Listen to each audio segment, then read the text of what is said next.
Mr. Feelinggero ng upi, dala ko ang bigat, salitang galing puso, hindi niram na lakas. AKA Jolly Bello, kilala sa lugar, tahimik kung normal pero halimaw pag may bar. Sa upi inubog, sa hirap pinanday, kaya bawat linya ko may lalim at saysay. Feelinggero mong tawagin mo, inay-aring ko yan, mas pipiliin kung totoo kaysa peke ang pangalan.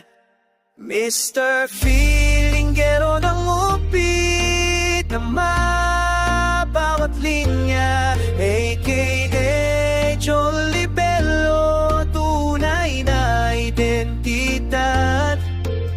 Hindi lang pangalan, ito'y paninindigan.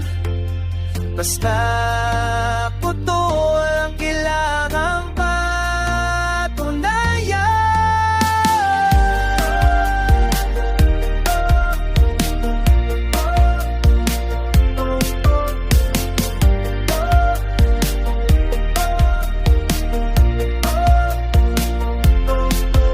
Hindi para sa clout, hindi para sa fame, ginagawa ko to kasi ito ako no shame. Kung may maniwala man o wala sa likod,